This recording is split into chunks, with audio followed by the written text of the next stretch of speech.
Hi నమస్తే, నేను మీ journalist రెహమాన్ని. AP skill development కేసుకు సంబంధించి కీలకమైన పరిణామం చోటు చేసుకుంది.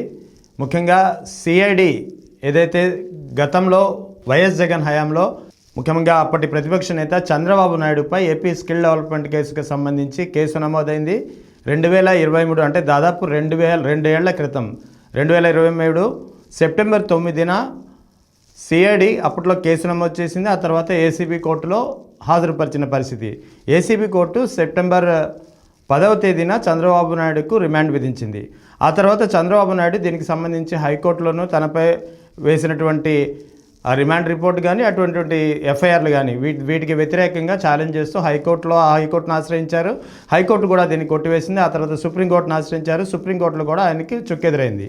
సో ఆ తర్వాత సుప్రీంకోర్టులో తిరిగి అదే సుప్రీంకోర్టులో ఆయన అనారోగ్య కారణాలతో బెయిల్ పొంది బయటకు వచ్చారు. సో ఈ సందర్భంగా ఆ తర్వాత ప్రభుత్వం మారింది. ప్రభుత్వం మారిన తర్వాత సిఐడి ఏం చేస్తుంది, చంద్రబాబు నాయుడుపై అంటే ఏపీ స్కిల్ డెవలప్మెంట్ కేసు ఒక్కటే కాకుండా ఏపీ ఫైబర్ నెట్ కేసు, ఉచిత ఇసుక విధానం కేసు, ఈ మొత్తం 3 కేసులకు సంబంధించి అప్పట్లో ఆయనపై ఉన్నటువంటి కేసులకు సంబంధించినటువంటి ఎఫ్ఐఆర్లను కొట్టివేసే ప్రక్రియకు నాంది పలికింది సిఐడి.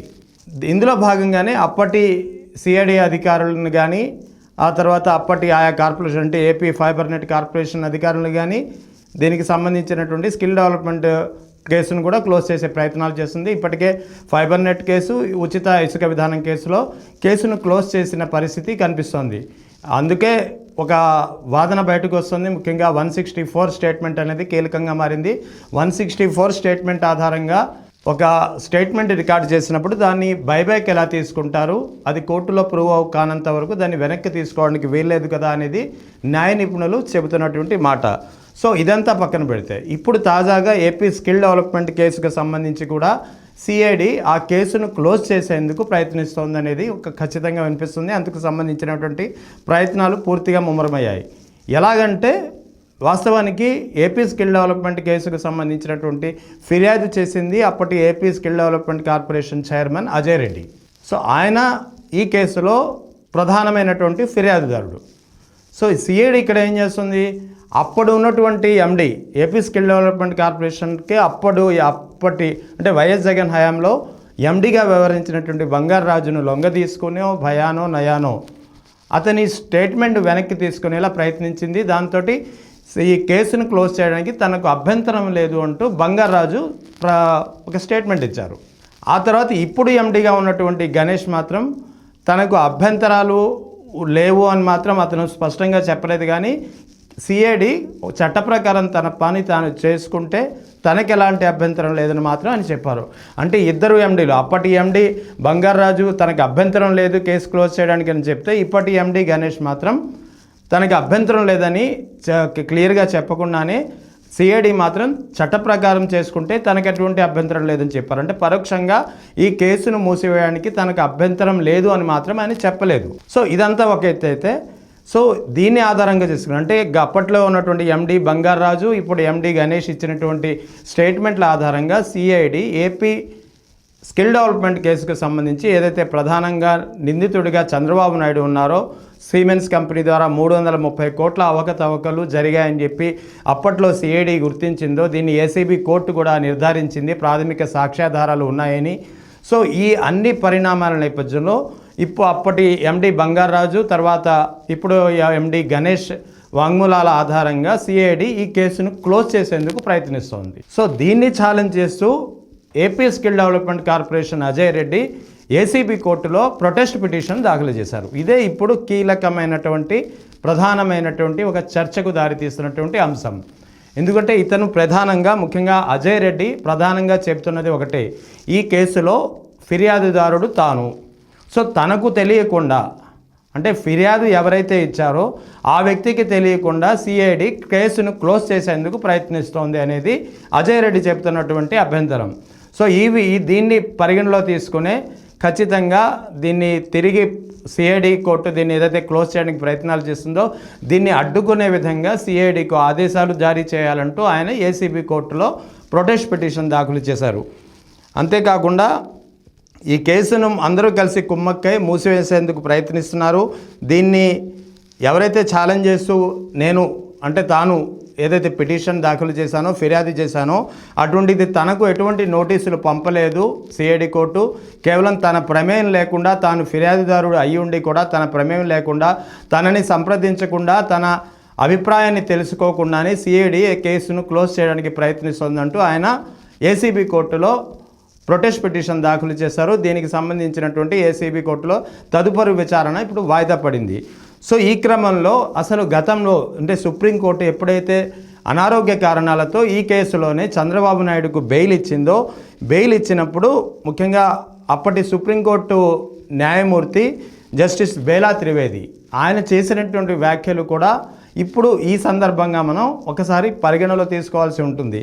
ఎందుకంటే బేలా త్రివేది చాలా క్లియర్గా చెప్పారు, ఈ కేసులో చంద్రబాబు నాయుడు కేవలం సాంకేతిక అంశాల లేవనెత్తారే తప్ప తాను అవినీతికి పాల్పడలేదని మాత్రం చెప్పలేదు. అంతేకాకుండా చంద్రబాబుకు వ్యతిరేకంగా హైకోర్టు ఇచ్చిన తీర్పులో ఎటువంటి తప్పు లేదు అని కూడా జస్టిస్ బేలా త్రివేది వ్యాఖ్యానించిన పరిస్థితి. ఆ తర్వాత సెక్షన్ 17A సెక్షన్ 17A అయితే తనకు వర్తించదని చెప్పి చంద్రబాబు నాయుడు తరపు నుంచి న్యాయవాదులు వాదించారో దీనికి ఇది వర్తించదనేది అసలు సరికాదు, ఖచ్చితంగా వర్తిస్తుందనేది కోర్టు అభిప్రాయపడింది. నిజాయితీ పరులైన అధికారులను రక్షించడానికి మాత్రమే సెక్షన్ 17A ఉంది తప్ప అవినీతి పరులైనటువంటి పబ్లిక్ సర్వెంట్లను రక్షించడానికి మాత్రం కాదు. సో ఈ కేసును కొట్టివేయలేము అని క్లియర్గా చంద్రబాబు నాయుడుకు బెయిల్ ఇచ్చే క్రమంలో జస్టిస్ బేలా త్రివేది వ్యాఖ్యానించినటువంటి తీర్పులో భాగంగా ఆయన చేసినటువంటి వ్యాఖ్యలు. ఎందుకంటే సాధారణంగా సుప్రీంకోర్టు న్యాయవాదులు సుప్రీంకోర్టుకు సంబంధించి వివిధ కేసులు హైకోర్టు న్యాయమూర్తులు కానీ ఒక కేసుకు సంబంధించినటువంటి తీర్పు ఇచ్చేటప్పుడు ఆ తీర్పుతో పాటు కొన్ని వ్యాఖ్యలు చేస్తుంటారు. ఇవి న్యాయ ప్రక్రియను రక్షించడానికి భవిష్యత్తులో ఇతర కేసుల సందర్భంగా ఈ కేసుల్ని ఒక ఉదాహరణగా తీసుకోవడానికి ఈ వ్యాఖ్యలు అనేవి చాలా కీలకంగా ఉపయోగపడతాయి. అందుకే ఈ సందర్భంగా ఇప్పుడు సిఐడి కూడా ఏదైతే ఆ కేసును ఏపీ స్కిల్ డెవలప్మెంట్ కేసును క్లోజ్ చేయడానికి ప్రయత్నాలు చేస్తుందో ఈ ప్రయత్నాలను అడ్డుకుంటూ తనకు సంబంధం లేకుండా తాను ఫిర్యాదు చేసిన కేసులో తనకు తెలియకుండా ఇతరుల వాంగ్మూలం ఆధారంగా సిఐడి ఈ కేసును క్లోజ్ చేసేందుకు ప్రయత్నిస్తోందంటూ ఏసీబీ కోర్టులో అప్పటి చైర్మన్ అజయ్ రెడ్డి దాఖలు చేసినటువంటి ప్రొటెస్ట్ పిటిషన్ ఇప్పుడు ఒక చర్చనీయాంశంగా మారింది. సో ఈ క్రమంలో ఇప్పుడు అసలు స్కిల్ డెవలప్మెంట్ కేసులు అంటే ఇప్పుడు అజయ్ రెడ్డి ప్రొటెస్ట్ పిటిషన్ దాఖలు చేశారు. గతంలో సుప్రీంకోర్టు చంద్రబాబు నాయుడుకు అనారోగ్య కారణాలతో బెయిల్ ఇచ్చిన సందర్భంగా వ్యాఖ్యలు చేసిన పరిస్థితి. ఈ అన్ని పరిణామాల నేపథ్యంలో అసలు స్కిల్ డెవలప్మెంట్ స్కామ్ కేసులో అసలు ఏం జరగనుందనే ఒక ఉత్కంఠ మొదలైంది. ఎందుకంటే గతంలో హైకోర్టు ఏసీబీ కోర్టు ఫస్ట్లో ప్రాథమిక ఆధారాలు ఉన్నాయని చెప్పి అతనికి రిమాండ్ విధించింది చంద్రబాబు నాయుడుకి. ఆ తర్వాత హైకోర్టులో వీరు సవాలు చేసినా సరే హైకోర్టులో వీరికి పరిస్థితి వ్యతిరేకంగా మారింది. సుప్రీంకోర్టు కూడా అదే వ్యాఖ్యానించింది. సుప్రీంకోర్టు కూడా ఈ కేసుని కొట్టివేయడానికి లేదని చెప్పింది. అంటే ఒక హైకోర్టు ఓ పక్క సుప్రీంకోర్టు వ్యాఖ్యలు సుప్రీంకోర్టు తీర్పు కేసును కొట్టివేయడానికి వీలు లేదు అని చెప్పి అంత స్పష్టంగా చెప్పినా సరే ఇప్పుడు సిఐడి మాత్రం కోర్టు ఆదేశాలను బేఖాతరు చేస్తూ అప్పటి ఎండీ ఇప్పటి ఎండీల వాంగ్మూలాల ఆధారంగా కేసును క్లోజ్ చేసే ప్రయత్నాలు చేస్తున్నారనేది ప్రధానంగా ఉన్నటువంటి ఒక ఆరోపణ. ఇది ఎంత మాత్రం సరికాదు అనేది న్యాయ నిపుణులు చెప్తున్నారు. చూడాలి మరి స్కిల్ డెవలప్మెంట్కి సంబంధించి అజయ్ రెడ్డి ఏదైతే ఏసీబీ కోర్టులో సిఐడి క్లోజర్కు సంబంధించి కు వ్యతిరేకంగా ఆయన దాఖలు చేసినటువంటి ప్రొటెస్ట్ పిటిషన్ ఎటువంటి పరిణామాలకు దారితీస్తుంది, చంద్రబాబు నాయుడు మరోసారి ఈ కేసుకు సంబంధించి విచారణ మరోసారి ఎదుర్కొనున్నారా, అసలు ఏం జరుగుతుంది, తర్వాత ఏసీబీ కోర్టు నుంచి ఇది పై కోర్టులకు వెళ్తుందా లేదా ఈ అంశం, ఇవన్నీ ఇప్పుడు చాలా కీలకంగా మారాయి, ముఖ్యంగా చర్చనీయాంశంగా మారాయి. చూడాలి మరి స్కిల్ డెవలప్మెంట్ కేసులో చంద్రబాబుకు సంబంధించి ఎటువంటి పరిణామాలు దారితీస్తాయో అనేది ఇప్పుడు ప్రధానంగా ఒక ఆసక్తికరమైన అంశంగా మారింది.